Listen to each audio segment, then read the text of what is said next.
It's so great to see so many children here this morning. How do we locate Easter in our lives as Unitarian Universalists?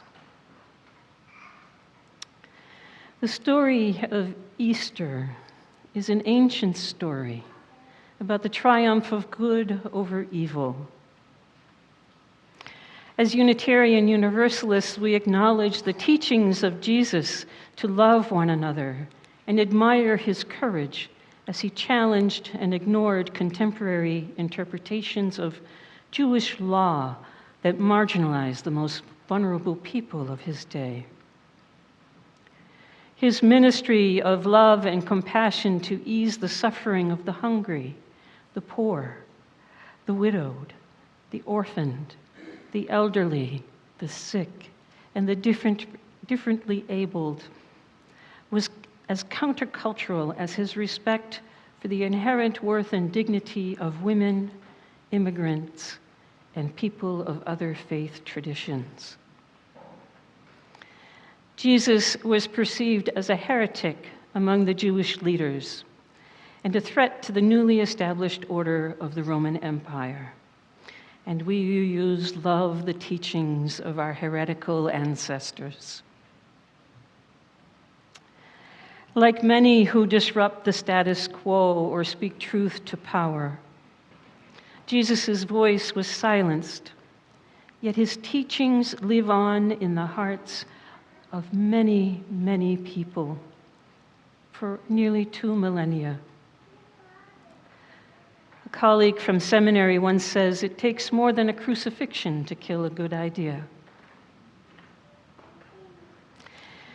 We don't need to believe Jesus was the Son of God who was raised from the dead to believe in resurrection. We bear witness to the cycles of life and death in nature.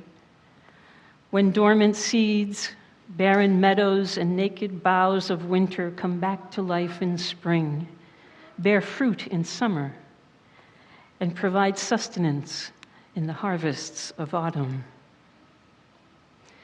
We also witness the resurrection of new life in the sprout of saplings amid the ruins of a forest fire. We may even recognize resurrection in the seasons of struggle and delight in our own lives.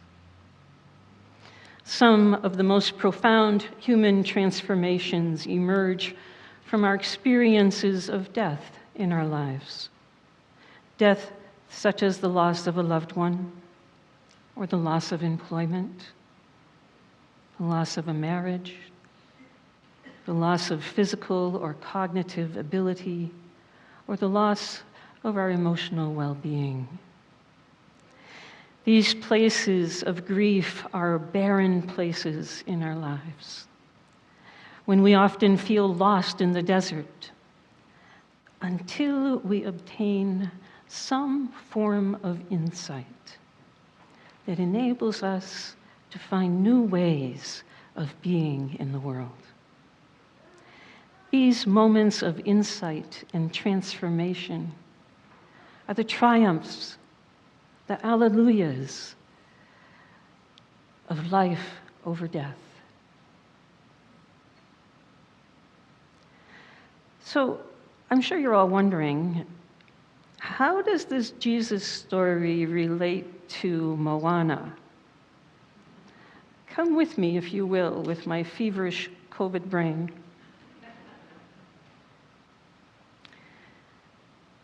When a power-hungry God creates division among the Pacific Islanders to weaken their resistance against empire, until an ordinary girl and a small group of friends decide to bring the people of the ocean back together to assure their future. Moana is a wayfinder who, like our children said, dove to the bottom of the ocean and touches the sand of the island before she is struck by lightning and dies When the ancestors gather around her to revive her, she becomes a demigoddess. The island is risen from the depths of the ocean. The island nations are reunited and powerful once more. And that power-hungry God loses his grip over the people. Sound familiar? It is the triumph of good over evil, of love over dominance. It is the perennial challenge of humanity. May we too be the wayfinders of our generation in the triumph of good over evil.